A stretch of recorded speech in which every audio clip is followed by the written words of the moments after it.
Bismillahirrahmanirrahim. Assalamualaikum warahmatullahi wabarakatuh.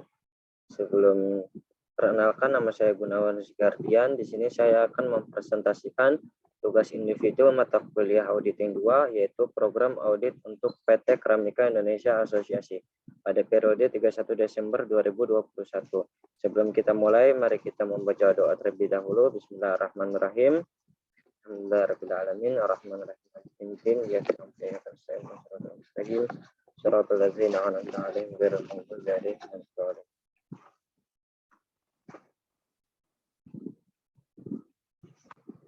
Nah, di sini langsung masuk gambaran akuntan publik. Nah, dari gambaran laporan akuntan publik ini, laporan keuangan konsolidasi perseroan untuk tahun yang berakhir pada 31 Desember 2019 telah diaudit.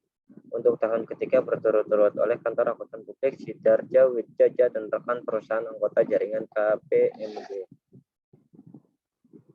Nah, gambaran perusahaan-perusahaan ini dipilih melalui proses tender yang dilakukan di bawah pengawasan Komite Audit Perseroan yang mencakup tempat perusahaan akuntansi terkemuka di Indonesia. Setelah vendor, Dewan Komisaris menunjukkan perusahaan tersebut dengan Bapak Budi Susanto dan dari Sidarja, Widjaja, dan rekan sebagai mitra audit.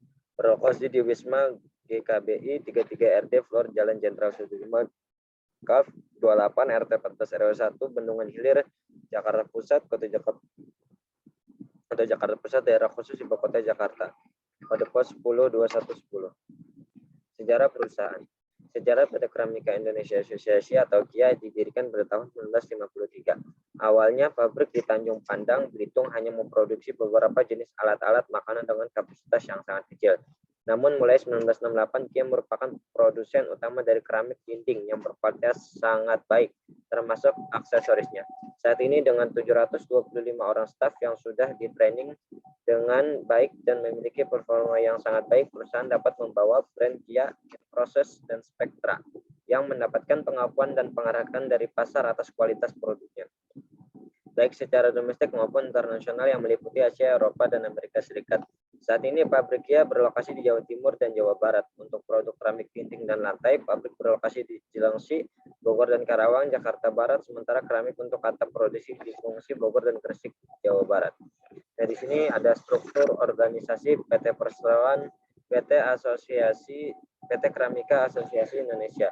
Yaitu di sini ada Dewan Komisaris, yaitu di Metokoma Audit, ada Direktur Utama, Internal Audit, dibawahi dengan Wakil Direktur Utama dibawahi dengan Direktur Operasi, lalu dibawahi lagi dari Direktur Utama yaitu Direktur Keuangan dan Produksi, Pemeliharaan, Energi, Supervisor, dan lain-lain.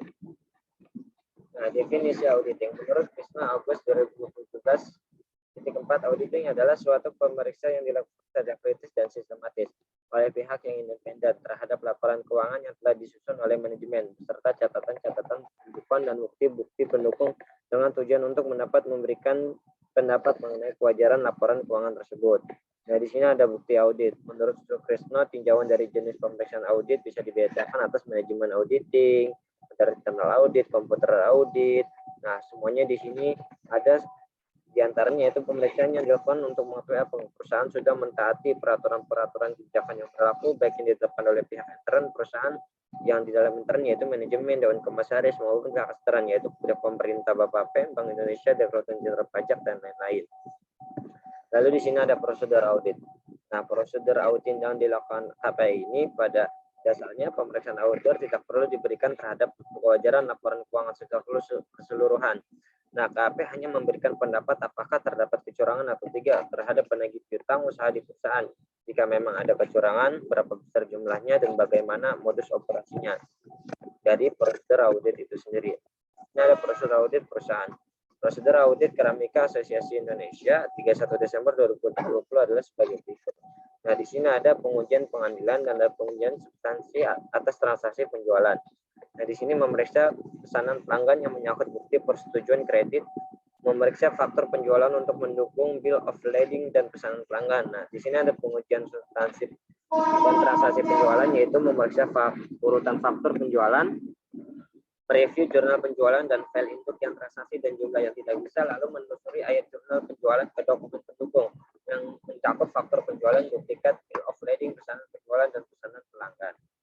Nah, lalu di sini ada prosedur audit, pengujian pengendalian, dan pengujian substansi atas transaksi untuk penerimaan kas PT Keramika Asosiasi Indonesia. Di sini kita bisa lihat untuk penerimaan kas yang dicatat adalah dana yang benar-benar diterima oleh pekerjaan, dan itu terjadinya harus terjadi, dan kas yang diterima dicatat di jurnal penerimaan kas atau penangkapan. Nah, di sini mengamati apa akuntan rekonsiliasi akun bank, lalu mengamati balancing penerimaan kas, lalu mereview jurnal penerimaan kas dan file induk untuk transaksi dan jumlah yang tidak biasa. Nah, lalu selanjutnya memperoleh listing penerimaan kas dan menelusuri jumlah ke jurnal penerimaan kas dengan menguji nama, jumlah, dan tanggal. Nah, di sini ada tujuan audit yang berkaitan dengan saldo. Nah, tujuannya apa sih? Yang pertama, piutang usaha dalam agit trial balance sama dengan jumlah file induk terkait, dan totalnya telah ditambahkan dengan benar dan sama dengan buku besar umum atau detail daily. Piutang usaha pada agit trial balance memang ada, tapi piutang usaha yang telah dimasukkan dalam agit trial balance itu adalah kelengkapan. Nah, di sini ada penjualan dan penerimaan kas Keramika Asosiasi Indonesia, yaitu kita melihat umum. Mereview jurnal penjualan dari file induk untuk transaksi dan jumlah yang tidak biasa, menggunakan software audit dan memfood dan memcrossfood jurnal penjualan serta menelusuri totalnya ke buku besar umum. Lalu mengamati apakah akuntan merekonsiliasi akun bank, lalu memeriksa bukti bahwa file induk piutang usaha telah berekonsiliasi dengan buku besar umum. Lalu memeriksa daftar harga yang disetujui untuk melihat keakuratan dan otorisasi yang tepat. Lalu di sini pengiriman barang dan penagihan pelanggan dan pencatatan penjualan. Di sini pengiriman barang kita bisa melihat adalah yang pertama itu memeriksa urutan dokumen pengiriman. Lalu menelusuri dokumen pengiriman terpilih ke jurnal penjualan untuk memastikan bahwa semuanya telah dimasukkan. Lalu penagihan pelanggan dan pencatatan penjualan kita bisa lihat di sini, yaitu yang pertama memeriksa urutan faktur penjualan, lalu menelusuri faktur penjualan terpilih dari jurnal penjualan ke file induk piutang usaha dan menguji jumlah, tanggal, serta nomor faktur. Lalu kesimpulan. Dari kesimpulan di sini kita dapat disimpulkan bahwa PT Keramika Asosiasi Indonesia proses audit melibatkan melaksanakan prosedur untuk memperoleh bukti auditing tentang angka-angka dan pengungkapan dalam laporan keuangan konsolidasian. Prosedur yang dipilih bertanggung pada pertimbangan auditor, termasuk dalam menilai risiko kesalahan penyajian material dalam laporan keuangan konsolidasian. Dalam melakukan penilaian risiko tersebut, auditor mempertimbangkan pengendalian intern yang relevan dengan penyusunan dan penyajian wajar laporan konsolidasian perusahaan untuk merancang prosedur audit yang sesuai. Nah, mungkin itu saja presentasi yang bisa saya sampaikan. Kurang lebihnya mohon maaf. Assalamualaikum warahmatullahi wabarakatuh.